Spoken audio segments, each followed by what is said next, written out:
എല്ലാവർക്കും പുതിയൊരു വീഡിയോയിലേക്ക് സ്വാഗതം. ഇന്ന് ചക്കപ്പുഴുക്ക് ഉണ്ടാക്കുന്നതിൻ്റെ ഒരു വീഡിയോ ആണ്. അതിന് വേണ്ടിയിട്ട് നല്ലപോലെ വിളഞ്ഞ ചക്ക എടുത്തിട്ടുണ്ട്. അത് കുരു കളഞ്ഞ് ചെറുതായിട്ടൊന്ന് അരിഞ്ഞെടുക്കാം.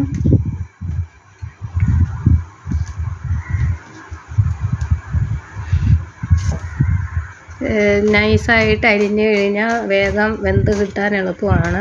ഇത് ഇത്തിരി കട്ടിയുള്ള ചുളയാണ്, നല്ല വിളഞ്ഞിട്ടുമുണ്ട്. അതുകൊണ്ട് ഇച്ചിരി വേവ് കൂടുതലായിരിക്കും. ഇതുപോലെ ഒന്ന് അരിഞ്ഞെടുക്കുക. എല്ലാം അരിഞ്ഞ് കഴുകി എടുത്തിട്ടുണ്ട്. ഇനി ഇതിലേക്ക് ആവശ്യത്തിന് ഉപ്പും ഇട്ട് മഞ്ഞൾപ്പൊടിയും ഇട്ട്, 1 സ്പൂണ് മഞ്ഞൾപ്പൊടി, 1 സ്പൂണ് മുളക് പൊടി, 1 സ്പൂണ് കുരുമുളക് പൊടി.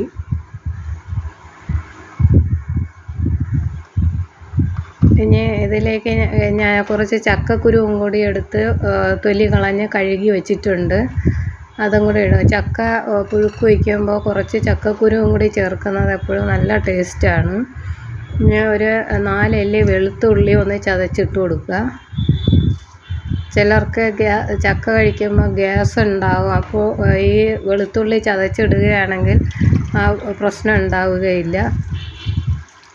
2 ഗ്ലാസ് വെള്ളവും കൂടി ഒഴിച്ചു കൊടുക്കാം.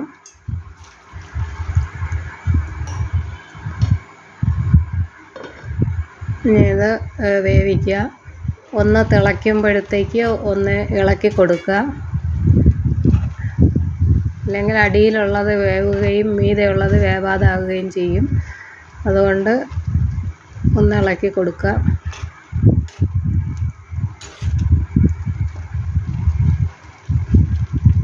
ഇനി ഇതിലേക്ക് വേണ്ട അരപ്പ് തയ്യാറാക്കാം. ഒരു ബൗള് തേങ്ങ എടുത്തിട്ടുണ്ട്. അത് മിക്സിയിലേക്ക് ഇട്ട് കൊടുത്തു. കുറച്ച് ചെറിയ ഉള്ളി ഇട്ട് കൊടുത്തു. കുറച്ച് ജീരകം ചേർത്ത് കൊടുക്കാം. ഇനി 1 പച്ചമുളകും കുറച്ച് കറിവേപ്പിലയും കൂടി ഇട്ട് കൊടുക്കുക. എന്നിട്ട് ഒന്ന് കറക്കി എടുക്കുകയേ വേണ്ടൂ.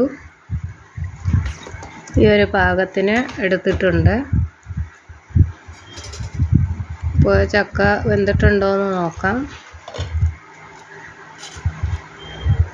വെന്ത് വറ്റിയിട്ടുണ്ട്. ഇനി ഈ അരപ്പും അതിലേക്കിട്ട് അത് കുറച്ച് വെള്ളവും കൂടി ഒഴിച്ചു കൊടുക്കണം. അരപ്പ് അതിലേക്ക് തട്ടി കൊടുക്കാം. മിക്സിയിലേക്ക് തന്നെ കുറച്ച് വെള്ളം ഒഴിച്ച് അതിലേക്ക് ഒഴിച്ചു കൊടുക്കുക. ഇനി ഇതൊന്നും കൂടെ നന്നായിട്ട് ആവി കയറത്തക്ക തരത്തിൽ അടച്ച് വയ്ക്കുക.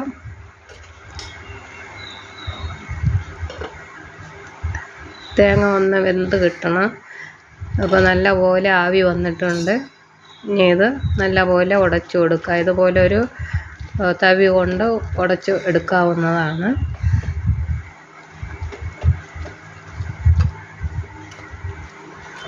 കുക്കറിൽ വേവിക്കുന്നതിനേക്കാളും നമ്മളിങ്ങനെ ചട്ടിയിൽ വേവിക്കുമ്പോൾ കറക്റ്റ് അളവിനുള്ള വേവ് അറിയാനും പറ്റും. പാകത്തിന് ചക്ക ഇളക്കിയെടുക്കാനും പറ്റും. ഒരു പ്രത്യേക ടേസ്റ്റുമാണ്. ഇതിപ്പോൾ നല്ലപോലെ ഉടച്ചെടുത്തിട്ടുണ്ട്. ഈ ഒരു പാകത്തിന് വേണം വേണ്ടത്. ചക്കപ്പുഴുക്ക് റെഡിയായി. ഇനി ഇതിലേക്ക് കുറച്ച് കറിവേപ്പിലയും കൂടി ഇട്ട് കൊടുക്കാം.